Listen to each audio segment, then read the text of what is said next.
بسم اللہ الرحمن الرحیم۔ السلام علیکم ورحمۃ اللہ وبرکاتہ۔ میرے عزیز بھائیوں اور بہنوں، آج کا جو موضوع ہم سمجھنے جا رہے ہیں وہ ہے انسان کے مرنے کے بعد کیا ہوتا ہے۔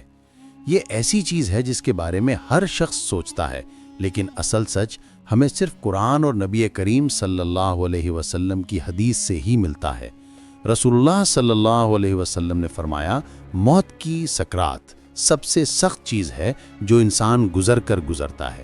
بھائیوں سوچو ذرا، انسان دنیا کے سب سے بڑے درد سے گزرتا ہے۔ اس وقت اس کا چہرہ پیلا پڑ جاتا ہے، سانس پھولنے لگتی ہے اور اسے لگتا ہے کہ میری روح نکلنے والی ہے۔ اگر انسان مومن ہے تو اس وقت فرشتے روح نکالنے آتے ہیں سفید چہروں کے ساتھ، مسکراتے ہوئے، اور اگر انسان کافر یا گناہگار ہے تو فرشتے کالے چہروں کے ساتھ آتے ہیں اور روح نکلنا ایسے ہوتا ہے جیسے کانٹے دار لوہا گیلے اون میں سے کھینچا جا رہا ہو۔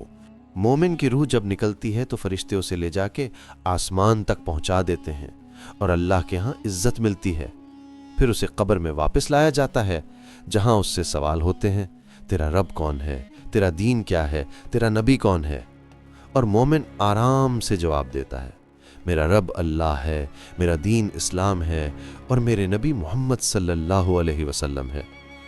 اس وقت قبر اس کے لیے کھول دی جاتی ہے، اس میں روشنی بھر دی جاتی ہے اور جنت کا ایک دروازہ کھول دیا جاتا ہے جہاں سے ٹھنڈی ہوا آتی رہتی ہے۔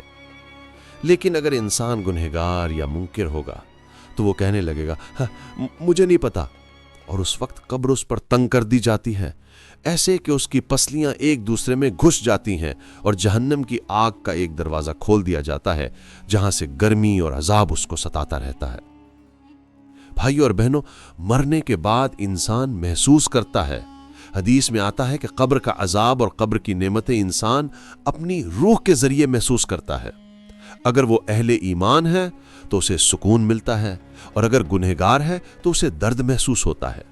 سوچو ذرا، ہم دنیا میں اگر چھوٹا سا زہر کھائیں تو پورا جسم تڑپ اٹھتا ہے، جبکہ قبر کا عذاب اس سے کہیں زیادہ شدید ہوگا۔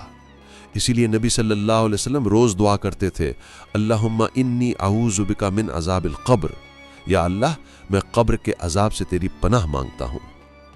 میرے پیارے بھائیوں اور بہنوں، موت کوئی دور کی چیز نہیں، یہ ہر انسان کے ساتھ آنی ہے۔ اس وقت مال، درجہ، دوستی کچھ کام نہیں آئے گی، صرف ایمان اور نیک اعمال مدد کریں گے۔ تو آج سے تیاری کرو، قرآن کی تلاوت، نماز کی پابندی اور گناہوں سے بچت، کیونکہ مرنے کے بعد انسان وہی فیل کرے گا جو اس نے دنیا میں تیار کیا ہوگا۔ اللہ تعالی ہمیں سب کو نیک موت اور قبر کی راحت نصیب فرمائے، آمین۔